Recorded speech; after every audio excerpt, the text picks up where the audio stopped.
Assalamualaikum Pak. Rumah Abu Ayyub Al-Ansari unta Nabi Muhammad SAW berhenti dan berlutut. Nabi Muhammad SAW turun dari untanya dan menanyakan siapakah pemilik tanah itu. Lalu Mu'ad Arfa menjawab bahwa tanah itu milik Sahal dan Suhail. Keduanya adalah anak yatim yang diasuh oleh Asad bin Zurarah. Nabi Muhammad SAW kemudian meminta kerelaan kedua anak yatim itu untuk menjual sebidang tanahnya tersebut sebagai tempat pembangunan masjid. Ternyata keduanya tidak menjualnya tetapi mewakafkannya kepada Nabi Muhammad. Namun Nabi Muhammad SAW tidak mau menerima wakaf tersebut kecuali dengan membelinya seharga 10 dinar. Di atas tanah itu terdapat beberapa kuburan orang musyrik dan beberapa pohon kurma. Nabi Muhammad SAW kemudian memerintahkan kaum muslimin untuk membongkar kuburan itu dan menebang pohon kurma serta meratakannya. Setelah itu Nabi Muhammad SAW sendiri yang meletakkan batu pertama pembangunannya.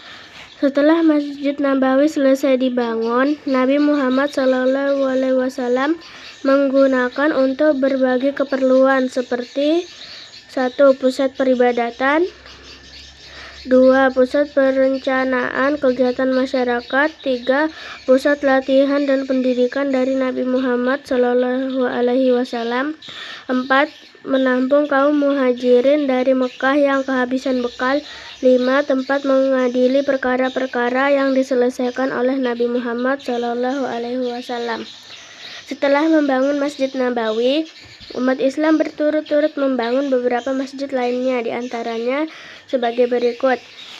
1. Masjid Jumu'ah, 2. Masjid Kamamah, 3. Masjid Bani Quraiza, 4. Masjid Ubay bin Ka'ab, 5. Masjid Salman, 6. Masjid Ali. Masjid Jumu'ah merupakan tempat Nabi Muhammad melaksanakan sholat Jumat yang pertama kali. Adapun Masjid Gamamah merupakan tempat dilaksanakannya sholat hari raya yang pertama dalam Islam. D. Pembinaan dalam bidang sosial. Nabi Muhammad SAW berusaha dengan sekuat tenaga untuk mempersatukan kaum Ansor dan Muhajirin. Usaha Nabi Muhammad SAW dalam mempersatukan kaum Ansor dan Muhajirin ini sangat mendasar dalam perkembangan ajaran Islam. Usaha Nabi Muhammad SAW ini mendapat sambutan yang sangat antusias dari kalangan Ansor dan Muhajirin. Beliau mempersaudarakan antara kaum Ansor dan Muhajirin bertempat di rumah Anas bin Malik. Mereka yang dipersatukan dalam persaudaraan Islam ini terdiri atas 90 orang, separuh dari kalangan kaum Ansor dan separuh dari kalangan kaum Muhajirin. Beliau mempersatukan persaudaraan dalam Islam ini dengan tujuan agar mereka saling tolong-menolong dan saling mewarisi harta jika ada yang meninggal dunia di samping kerabatnya. Waris mewarisi ini berlaku hingga Perang Badar. Tujuan dari persaudaraan antar kaum Ansor dan Muhajirin ini antara lain menghilangkan fanatisme jahiliyah dan tidak ada suatu yang dibela kecuali hanya Islam. Di samping itu juga menghapus perbedaan-perbedaan keturunan, warna kulit, dan daerah. Seseorang tidak lebih unggul dan merasa rendah kecuali karena ketakwaannya. Dengan mempersaudarakan kaum orang Ansor dan Muhajirin ini telah mengikat suatu perjanjian yang sanggup menyingkirkan belenggu jahiliyah dan fanatisme kesukuan. Isi perjanjian antara kaum Ansor dan Muhajirin itu adalah sebagai berikut. 1. Mereka adalah umat yang satu di luar dari golongan yang lain. 2. Kaum Muhajirin selalu saling bekerja sama dalam menerima dan membayar tebusan. Sesama orang mukmin harus saling menebus orang yang ditawan dengan cara yang makruh dan adil. 3. Kaum Ansar harus menebus tawanan mereka sendiri, dan setiap golongan orang mukmin harus menebus tawanan dengan cara makruh dan adil. 4. Orang-orang mukmin tidak boleh meninggalkan seseorang yang menanggung beban hidup di antara sesama mereka. 5. Orang-orang mukmin yang bertakwa harus melawan orang-orang yang berbuat jahat, zalim, dan kerusakan di antara mereka. Secara bersama-sama mereka harus melawan orang yang seperti itu, sekalipun dia itu anak seorang dari antara mereka sendiri. 6. Seseorang mukmin tidak boleh membunuh orang mukmin lainnya karena membela orang kafir. 7. Seorang mukmin tidak boleh membantu orang kafir dengan mengabaikan mukmin lainnya.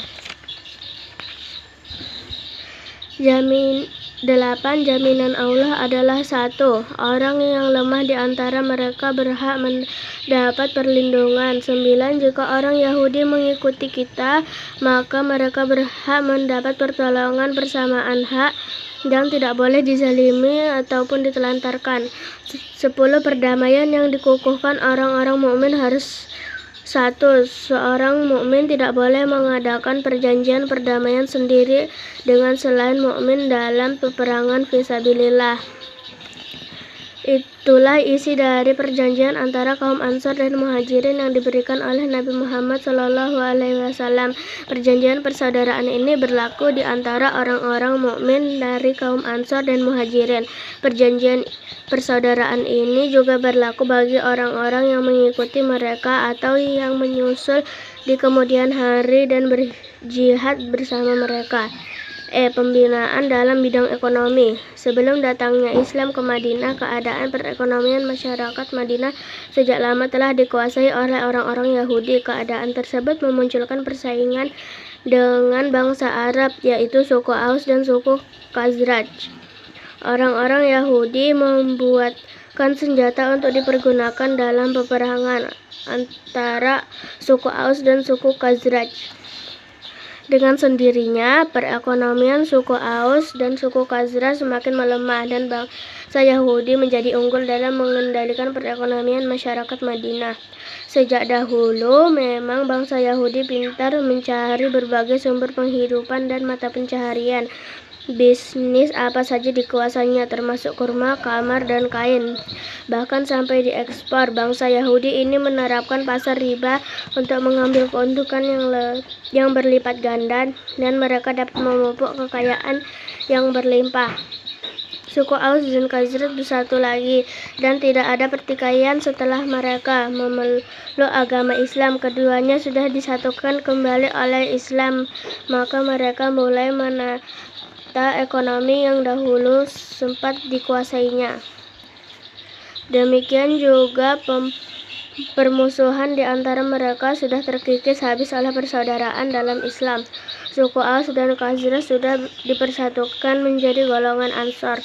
Setelah menata kehidupan secara normal, Nabi Muhammad juga membuat undang-undang yang mengatur pemerintahan dan negara Madinah yang rakyatnya terdiri atas kaum muslimin dan yang bukan muslimin, yaitu bangsa Yahudi dan bangsa Arab Madinah yang belum masuk Islam.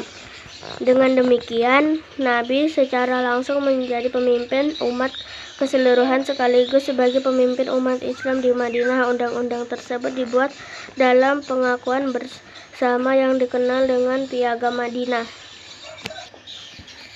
Di masa-masa awal, kehidupan ekonomi masih dikuasai oleh bangsa Yahudi, sementara kaum Ansar yang baru saja bangkit masih menata perekonomian mereka. Di saat yang bersamaan, mereka juga menanggung kehidupan kaum Muhajirin. Keadaan perekonomian kaum Ansar yang seperti itu dipahami oleh Muhajirin.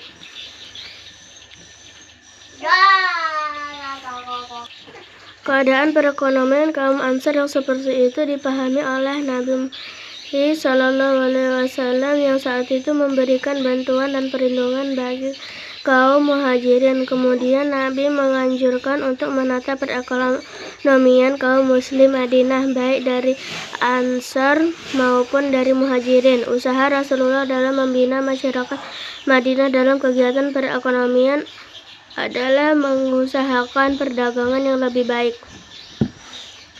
Kita ketahui dalam sejarah Rasulullah sejak masih muda sudah berpengalaman dalam urusan perdagangan, karena bersama dengan pamannya Abu Thalib, beliau ikut berdagang ke Syam, dan ketika bekerja dengan saudagar wanita yang bernama Khadijah, beliau menjadi pedagang sukses. Bagi kaum muhajirin yang mempunyai keahlian dagang segera memulai untuk berdagang ke pasar, sementara kaum Ansar segera menggarap lahan pertanian bersama kaum muhajirin yang punya keahlian bertani. Bagi kaum muhajirin yang miskin dan tidak mempunyai keahlian apa-apa, maka Nabi menyediakan tempat tinggal di salah satu serambi Masjid Nabawi. Bagi mereka yang miskin dan lemah tadi, kehidupan sehari-hari tanggung bersama kaum muslimin yang ekonominya kuat. Mereka yang tinggal di serambi itu dikenal dengan Al-Hu As-Sufah, yang artinya orang yang berbantal pelana kuda untuk tidur. Dengan pembinaan ekonomi inilah maka kehidupan bangsa Madinah semakin tertata rapi dan bisa dinikmati oleh kaum muhajirin. Mereka bisa hidup berdampingan dengan rukun antara Ansar, Muhajirin, dan Yahudi. Bersamaan dengan lancarnya kehidupan ekonomi, masyarakat Madinah juga turun beberapa wahyu seperti syariat perdagangan, larangan riba, larangan judi, larangan minum arak, anjuran sedekah, perintah zakat, dan perintah puasa. Rasulullah dalam mengembangkan perekonomian di Madinah menerapkan beberapa aturan dalam berdagang, antara lain sebagai berikut. 1. Dalam berdagang dilarang bersumpah palsu. 2. Membantu yang membutuhkan. 3. Tidak boleh menggunakan riba. 4. Berdagang dengan benar dan jujur. 5. Tidak boleh menimbun barang dan melakukan monopoli. Dengan membina dan membangun perekonomian yang menggunakan sistem perdagangan yang lebih baik, maka Madinah pada saat itu menjadi pusat perdagangan di wilayah Jazirah Arab. Setelah kaum muslimin, baik Ansar maupun Muhajirin berhasil menata kehidupan ekonomi, maka dengan sendirinya agama Islam dapat berkembang dengan pesat dan cepat sehingga mereka hidup dengan berkecukupan dan semakin kaya, karena bangsa Yahudi sering mengingkari perjanjian piagam Madinah. Akibatnya mereka semua harus meninggalkan Madinah. Pembinaan dalam bidang pertahanan. Rasulullah menetapkan kekuatan iman dan akidah sebagai pertahanan yang utama dalam negara. Rasulullah berkeyakinan bahwa dengan dasar akidah yang benar dan kuat akan tumbuh semangat membela agama Islam. Berkaitan dengan telah terbentuknya masyarakat di Madinah, Nabi Muhammad kemudian menetapkan sebuah Dastur atau undang-undang. Undang-undang ini dikenal dengan sebutan Piagam Madinah. Piagam Madinah membuat ketetapan mengenai hak dan kewajiban bagi kaum muslimin dan non-muslimin. Secara singkat, ketetapan dalam Piagam Madinah adalah sebagai berikut. 1. Dengan nama Allah telah ditetapkan oleh Muhammad, Nabi Allah, bahwa semua orang yang beriman, baik dari suku Quraisy, suku Madinah, maupun dari mana saja, semuanya adalah satu negara. 2. Perdamaian dan peperangan akan mengikat semua umat Islam. Tidak seorang pun di antara mereka berhak mengadakan perdamaian atau peperangan dengan musuh-musuh dari teman-teman agamanya. 3. Orang Yahudi yang ikut serta menggabungkan diri dalam negara Islam akan dilindungi dari semua gangguan serta mempunyai hak-hak yang sama. 4. Orang-orang Yahudi bersama umat Islam akan membentuk suatu bangsa campuran dan mereka akan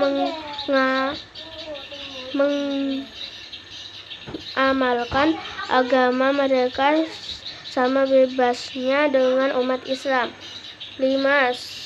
Sekutu orang Yahudi akan memperoleh keamanan dan kebebasan yang sama. 6. Sekutu orang Yahudi dan orang-orang Islam akan dihormati sebagai pengokoh.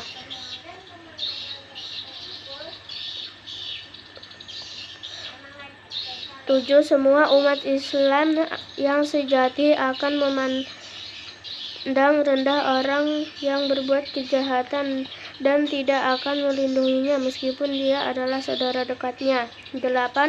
Orang yang bersalah akan dituntut dan dihukum. 9. Orang Yahudi akan bergabung dengan umat Islam dalam mempertahankan kota Madinah. 10. Kota Madinah merupakan tempat suci dan aman bagi semua orang yang mengakui piagam ini. Assalamualaikum, Pak.